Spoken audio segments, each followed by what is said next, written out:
Hello and welcome. Today, we're diving into a really personal and important account of what life is like at the intersection of autism and physical disability. Our guide for this is the work of Wen B. Lawson, who gives us a powerful insider's view into a world of dual experiences, unique challenges, and the constant search for real inclusion. These words from Wen's poetry, they just get right to the heart of the matter, don't they?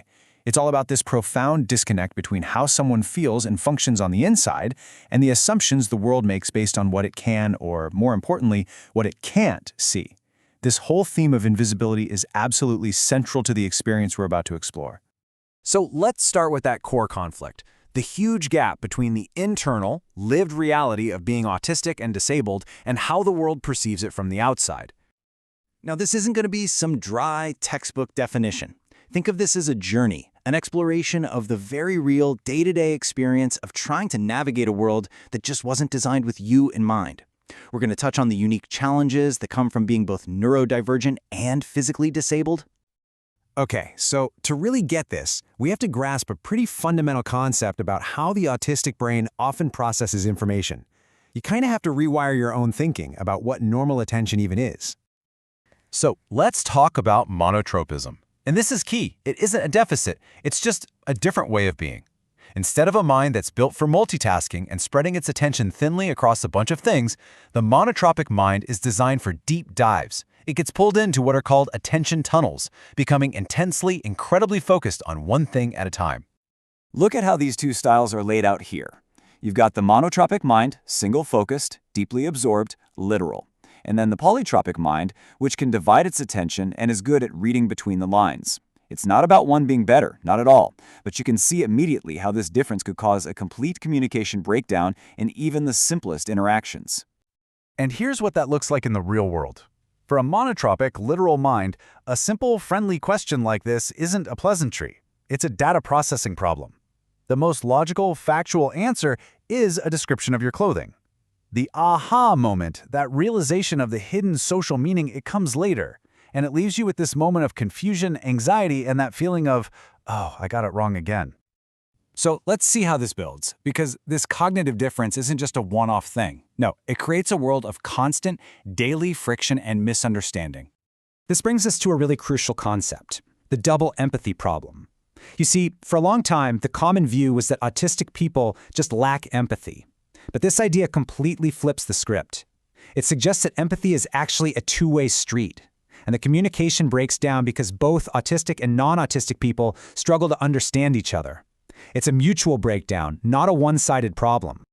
Let's watch this play out in a quick story. So, a builder says this to Wen. Now, for a literal monotropic mind, that statement creates a very specific, concrete expectation. The builder will be here all day Friday. And here's the fallout. For Wen, this unmet expectation isn't just a minor annoyance you can brush off. Because of that monotropic attention tunnel, it completely hijacks all of his available focus. The anxiety and confusion make it impossible to do anything else. His entire day is basically held hostage by this one, single, unresolved issue. So you see what happened? The builder wasn't lying.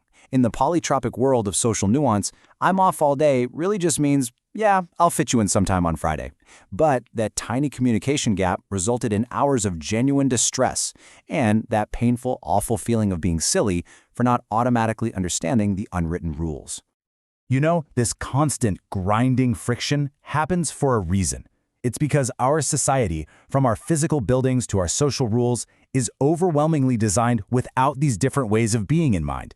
And that systemic oversight, that has a name. It's called ableism. And ableism isn't always about overt prejudice or malice. A lot of the time, it's just built right into the very structure of our world, in things we might not even notice. Look at that last point. Creating systems that expect everyone to operate at warp speed, to process information and make decisions instantly. For a monotropic mind, or for someone with physical challenges, that expectation alone is a massive, exhausting barrier. Which brings us to a pretty stark and critical question. If the everyday world is already full of these challenges, what happens when the stakes are raised? What happens in an actual emergency, when that warp speed world can literally become a matter of life and death? This personal account is just incredibly powerful. I mean, there was a plan, right? A so-called accommodation was in place, but the reality of that plan, being touched and carried by strangers, the total loss of control, the sensory chaos of the alarm, it was terrifying and completely overwhelming. The plan solved the physical problem of getting out, but it completely ignored the autistic experience, and in doing so, it turned a rescue into a trauma. So, what is the cumulative cost of all this? What's the hidden weight you carry, navigating a world that constantly misunderstands you day in and day out? Well, for one thing, it can lead to this really unique and painful form of imposter syndrome. Think about it. Many physical disabilities fluctuate. One day you might need a wheelchair, the next you might be able to walk. And that inconsistency can breed this powerful internal fear, this feeling that you're a fraud, that you're faking it, and that any second you're about to be found out.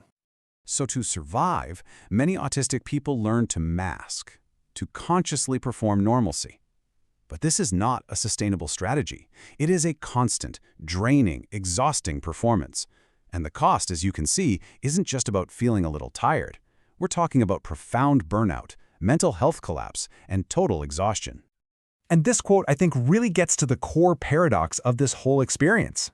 It's about being able to hold this immense pride in your identity, to be a proud autistic and disabled person, and at the very same time, be locked in a daily struggle against a world that simply was not built for you. The pride and the struggle, they exist side by side. Which leaves us with a final, really provocative thought to chew on. What if the world isn't actually broken? What if it's working exactly as it was designed to, but it was just designed for a very specific type of person? If that's the case, then the real question isn't how individuals can better fit into the world we have now, but how we, all of us, can start the work of rebuilding it to be more inclusive for everyone.